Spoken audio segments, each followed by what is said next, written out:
Well, yeah, these days, even more so, parents may find they're repeating themselves over and again, trying to get their kiddos to listen. But maybe the question is there a magic solution to all of this, especially during this time at home right now? So joining us this morning is Michelle Gams, parenting coach and psychotherapist. Michelle, good morning to you. You are going to help us all out this morning.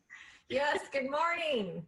Good morning. Okay, we say, is there a magic solution? And I think a lot of parents feel like, no, there isn't. There's a way that you can do it this way and do it that way. But is there sort of that meat in the middle that no matter what kind of kid you have, this could work, this could help?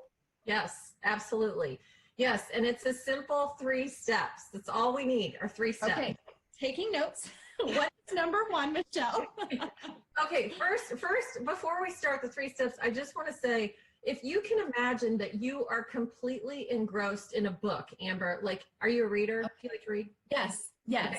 You're completely engrossed in a book, and your parents come up and grab the book from you and slam it closed, and they say, time for bed. How do you feel? You're like, no, one more chapter, one more page. Right. Yeah, it feels rude, really.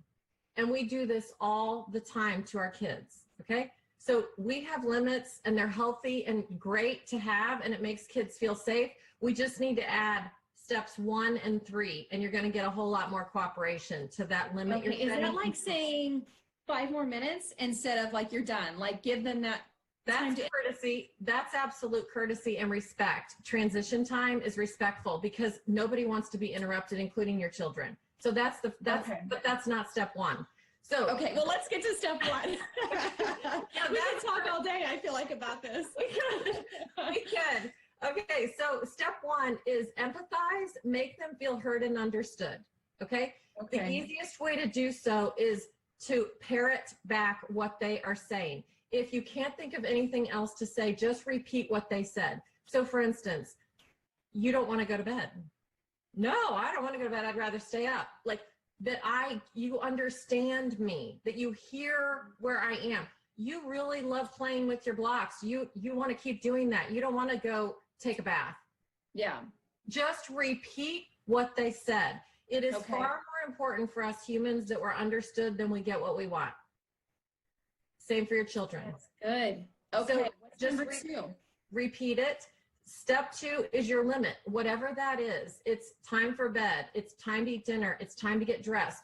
That's what we have no shortage of those that we're giving out, the commands and the expectations and the limits.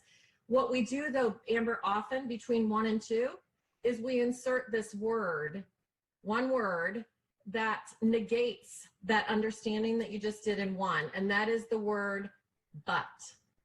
So if I say to you, I know you really love reading that book, Amber, but it's time for bed. How do you feel? I still don't want to go to bed. Yeah. Versus if I say to you, Amber, you love reading that book and it's time for bed.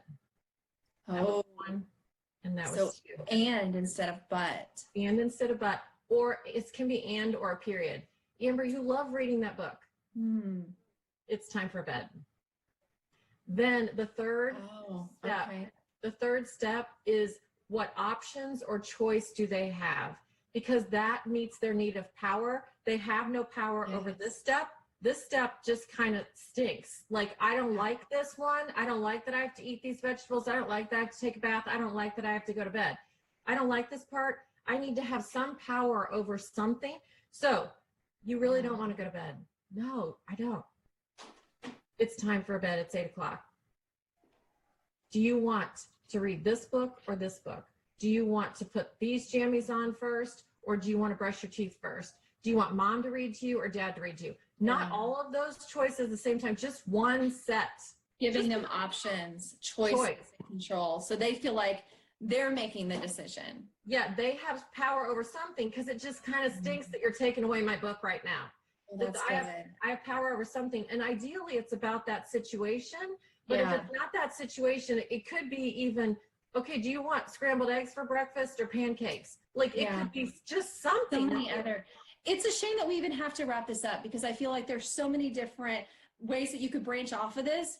But I almost like that you've got just 3 steps because it keeps it simple. Very simple. It's like and easy for a lot of parents out there. If we want more and maybe want some more tools to help us in our everyday lives, how do we contact you? How do we learn more?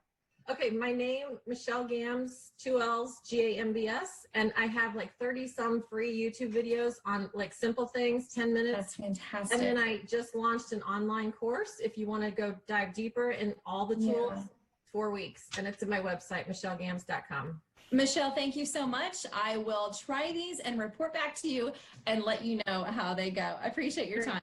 Great, Amber.